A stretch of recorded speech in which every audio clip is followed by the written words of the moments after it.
आइए आज हम आप सबों को संस्कृत में प्रश्नों का हल कराते हैं, प्रश्नों का उत्तर बताते हैं। हमारा प्रश्न है ऊष्म स्वर और व्यंजन में प्रश्न संख्या है, प्रश्न संख्या 1, जिसमें प्रश्न दिया है स्वर और व्यंजन वर्ण, व्यंजन स्वर और व्यंजन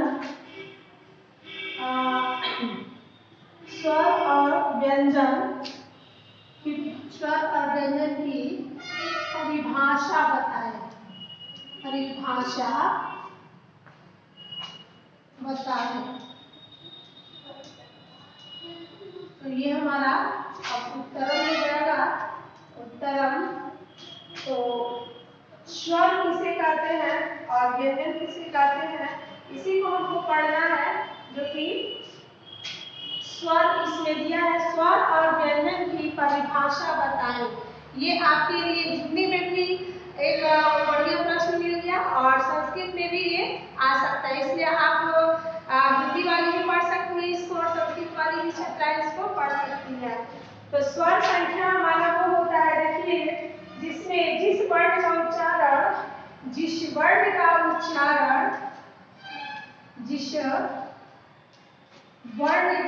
उच्चारण किसी अन्य वर्ण की सहायता किसी अन्य वर्ण की सहायता से अन्य वर्ण की सहायता से की जाती है, सहायता से होती है, वही स्वर वर्ण कहलाता है, वही स्वर कहलाता है, वही स्वर कहलाता है। जैसे इसकी संख्या जो होती है, स्वर वर्ण की संख्या, इसकी संख्या 13 होती है, 13 होती है, इसकी संख्या 13 होती है। जैसे अ से तक, ये हमारे स्वर वर्ण है। स्वर वर्ण हमें किसी की उच्चारण की सहायता से ही की जाती है, वही हमारे स्वर वर्ण होते हैं। इसकी संख्याएं जो होती हैं 13 होती है। जैसे अ से अह तक, अ आ ई छोटा ऊ बड़ा ऊ, छोटा ए बड़ा ए, ये जितने भी हमारे स्वर वर्ण हैं इनकी संख्याएं जो होती हैं 13 होती हैं। अब हम देखते हैं व्यंजन वर्ण की संख्याएं क्या है। व्यंजन वर्ण, ये व्यंजन है। तो व्यंजन वर्ण में भी देखिए कि जिन वर्णों को हम बिना किसी सहायता से, जिन वर्णों को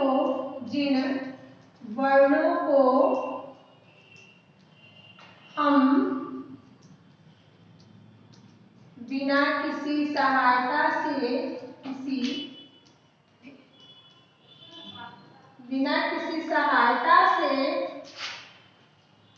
नहीं बोल सकते हैं, बिना किसी सहायता से नहीं बोल सकते हैं,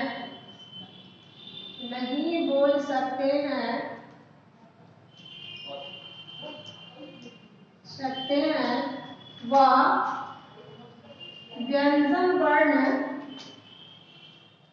कहलाती है,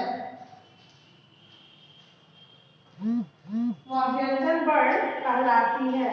और व्यंजन वर्ण जो हमारा होता है, इसकी संख्या जो होती है, इसकी संख्या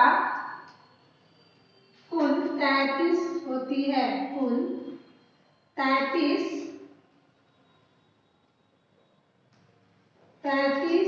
होती है। जैसे क से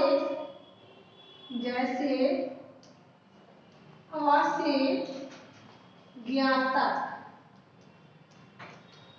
क से ज्ञात तक हमारा जो 33 वर्ण है वो है हमारा व्यंजन वर्ण, जिसमें देखिए कैसे हमें एक दूसरे के सहायता के बिना हम आगे नहीं बढ़ सकते हैं, उसको आप लोग देखिएगा। जैसे मान लीजिए ये हमारा क धन अ, ये दोनों हमारा एक है स्वर और एक है व्यंजन। तो एक दूसरे की सहायता जब हम लगाएंगे तो हमारा पूरा जो बनेगा वो हमारा हो जाएगा संयुक्त क। ये हमारा हो जाएगा संयुक्त क, यानी पूरा क हो जाएगा। ठीक है। अब हम देखते हैं कि एक और छोटा सा प्रश्न आता है जिसपे हमारी बच्चियां ध्यान नहीं देती हैं। ऊष्म वर्ण और अंतस्थ वर्ण क्या होता है? ऊष्म और अंतस्थ वर्ण क्या होता है? तो ये बहुत ही छोटा सा क्वेश्चन है लेकिन बहुत इंपॉर्टेंट है, इसलिए आप इसको थोड़ा ध्यान से पढ़ेंगी और देखेंगी भी। ऊष्म वर्ण और अंतस्थ वर्ण, ये हमारा प्रश्न जो दिया है इसमें प्रश्नों में दिया है कि अंतस्थ वर्ण और ऊष्म वर्ण कौन कौन से हैं। अंतस्थ वर्ण और ये प्रश्न संख्या दूसरा है जिसमें दिया है अंतस्थ वर्ण और ऊष्म वर्ण कौन कौन से हैं? कौन कौन से हैं? तो पहला हम लिखेंगे अंतस्थ वर्ण।